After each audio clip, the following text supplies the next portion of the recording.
Lockdown में जब हर कोई अपने अपने सुरक्षित ठिकानों में बैठा हुआ है, ये ऊंट धीरे धीरे चल रहा है। ठीक वैसे ही जैसे मजदूरों की संघर्ष से भरी हुई जिंदगी चल रही है।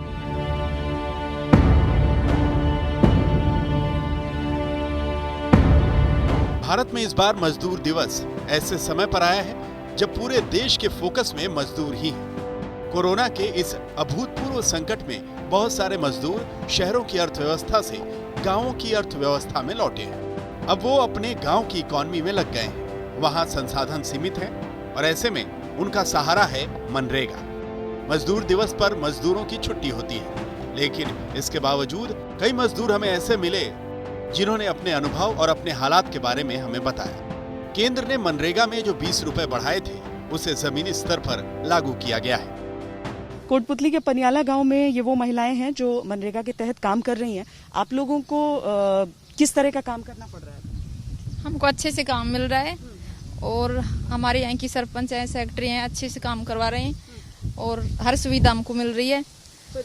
पैसे कितने मिल रहे हैं अभी? पैसे अब तो 202 रुपए। पहले कितना मिल रहा था? पहले 199। आप लोगों को लगातार मिल रहा है काम? हाँ, मिल रहा है, लगातार काम मिल रहा है। और जो पैसे हैं वो बढ़े हुए हैं? बढ़ गए। कितने? 220 रुपए आपको मिल रहे हैं। लॉकडाउन के समय आप लोग चूंकि बाहर नहीं जा सकते हैं, यहाँ पर कामकाज ठीक से हो पा रहा है? हाँ, बिल्कुल खुल गए। वैसे भी आप लोग यही या क्या कुछ और काम करते हैं?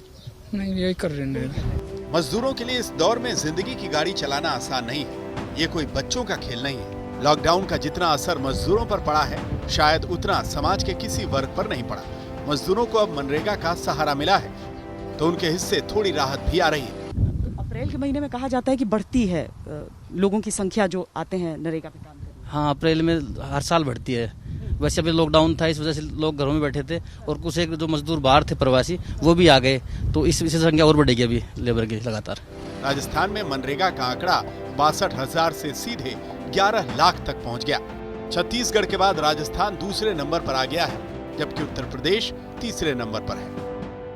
मुझे लगता है कि ग्रामीण क्षेत्रों में तो एक तरह की संजीवनी बूटी है ये नरेगा जो कार्यक्रम हम लोग चला रहे हैं। आज से 9 दिन पहले पूरे राजस्थान भर में सिर्फ 62,000 लोग नरेगा के माध्यम से रोजगार पा रहे थे।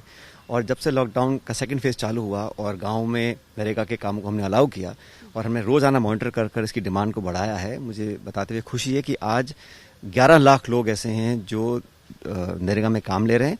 नरेगा का जो भुगतान है वो भी 220 रुपये प्रतिदिन हो गया है। और हमने ये कहा है कि जो लगभग 80% जो काम हो रहा है वो लोग अपने निजी खेतों में, निजी मकानों में काम कर रहे हैं, ताकि सोशल डिस्टेंसिंग मेंटेन हो, उनका खुद का घर का निर्माण वो करें और उनका पेमेंट उनको मिले।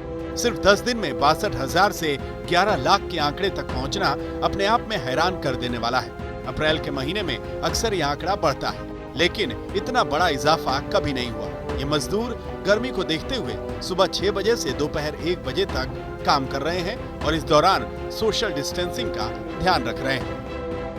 राजस्थान में मनरेगा के जो बेनिफिशियरी हैं उनकी संख्या में अप्रत्याशित बढ़ोतरी हुई है और इसका कारण है, सबसे बड़ा कारण, लॉकडाउन। क्योंकि जो लोग बाहर नहीं निकल पा रहे हैं या फिर बाहर से लौट कर आ गए हैं, उन्हें बाहर मजदूरी नहीं मिलेगी, उन सबको अगर काम चाहिए तो मनरेगा के तहत मिल रहा है। अव्वल तो ये कि केंद्र की तरफ से जो बढ़ोतरी की गई है वो लोगों को अतिरिक्त राशि के तौर पर मिल रही है और साथ ही काम का ये आश्वासन भी, जो लॉकडाउन के समय बहुत ज्यादा जरूरी हो जाता है। कैमरा पर्सन सैयद मोहसिन के साथ श्वेता सिंह, कोटपुतली, राजस्थान।